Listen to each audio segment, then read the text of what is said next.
The pilots.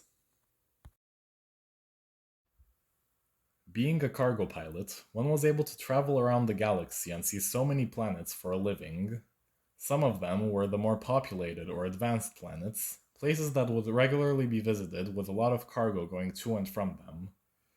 Some of them were either newly colonized or newly contacted worlds, many of which the cargo pilot had never heard of before.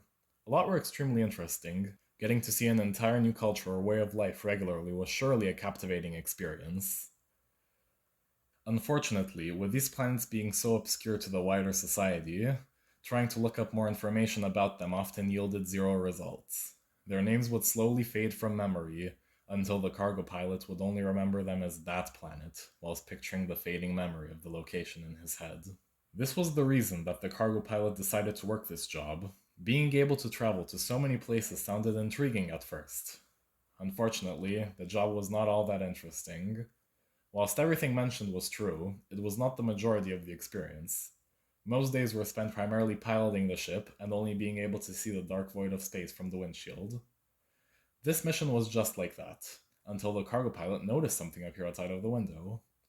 It was sudden. The entire ship shook, and a clanging noise was heard from one of the other rooms, followed shortly by the alarm. The cargo pilot turned off the alarm by pressing one of the buttons on his control panel. He then looked up out of the window and saw another ship seemingly attached to his ship. They had crashed. The other ship was a slightly older model transit vehicle. He did not have much time to ponder the situation, as the communication system quickly sounded, with a voice coming from the other ship. Cargo craft, do you copy? I'm the pilot of the transit ship that you just crashed into. Do you copy?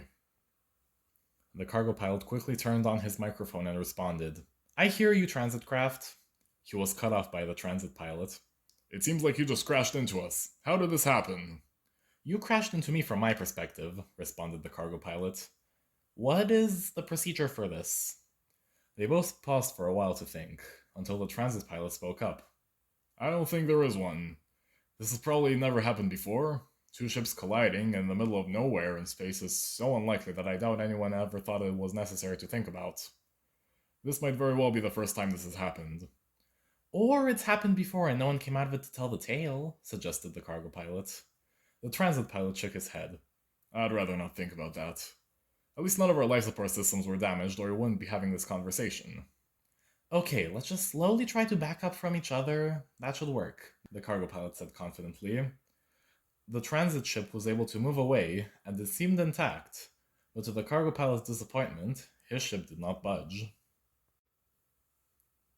"Alright, seems like everything's good. We can go our separate ways now," said the transit pilot. Wait, the cargo pilot yelled out.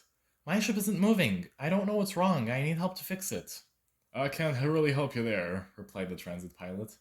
"I'm transporting a lot of passengers, and I need to get them to Dryobeck as soon as possible." The cargo pilot yelled out in shock.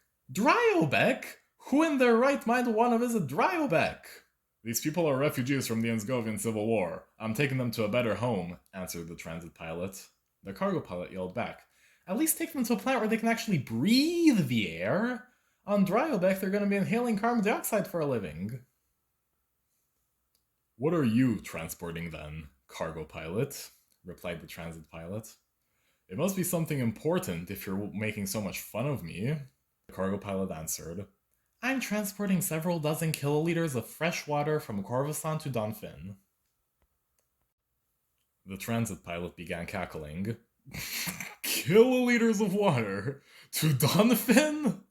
You know that planet's surface is literally over 90% water." "Well, I guess we're going to be covering the remaining 10%, the cargo pilot joked back. "That planet's dominant species literally lives underwater. They don't need more of the stuff," replied the transit pilot. The cargo pilot stayed silent. The transit pilot chimed in. "Well, I guess I'll be going then. I have to get these people to Dryobeck." "Wait!" yelled the cargo pilot. "At least help me fix my ship before you go. I'll be stuck here. I can't even go outside to fix it myself. I wasn't supplied with a spacesuit either. It's not in the company budget." The transit pilot leaned back in his seat to think for a second. He then leaned forward and activated the ship's announcement system. "Dear passengers, this is your pilot speaking. We have unfortunately had a crash with another ship. Do not worry, no one has been harmed. Good news, our ship is perfectly intact and in good shape. We'll be able to reach Dryobeck safely. Bad news, the cargo ship that we crashed into was damaged and its pilot cannot fix it on its own. If any of you have any technical background or knowledge, it would be very much appreciated if you helped us. Come to the front cabin and I'll show you where I keep our tools and spacesuits. The transit pilot looked towards his other microphone as if he were expecting a nod from the cargo pilot, despite it being impossible for them to see each other over the audio communications. The cargo pilot only felt a feeling of relief. He would not be left alone in the dark void of space. All he could do was utter a quiet "thank you" to the transit pilot. Several passengers came to the front cabin. Some of them were able to help fix the ship. The others merely wanted to go outside and watch. The transit pilot took them to the spacesuits and helped them get equipped. As they were waiting inside the airlock, the transit pilot noticed that one of the volunteers wasn't wearing his helmet. "Sir, I know you want to prepare for the conditions that you're going to be living in, but the lack of fresh air on Dryobeck is different from the lack of air in general in space."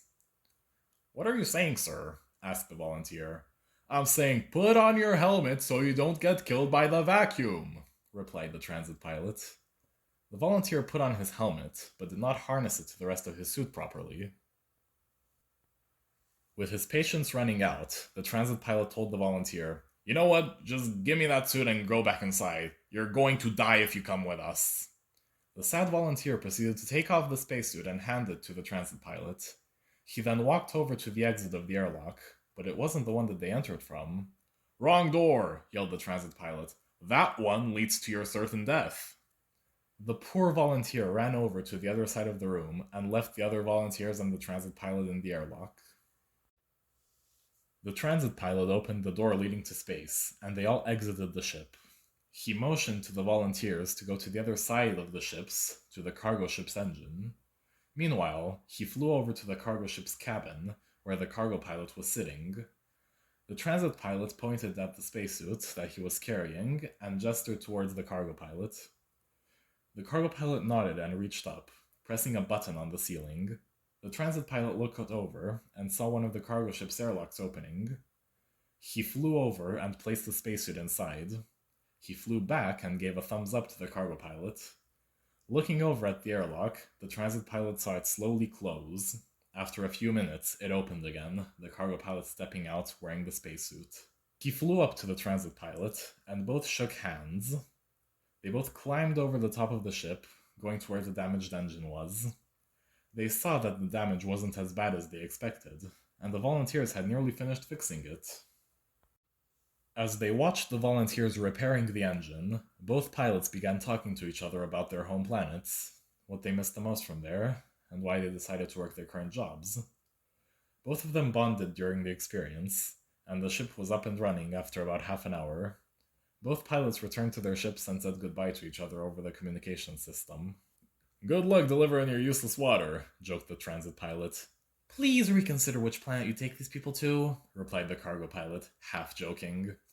Both of them chuckled before saying their final goodbye and speeding off in opposite directions, knowing that they will likely never see each other again. As they both parted ways, the cargo pilot realized that he had never even asked the other his name.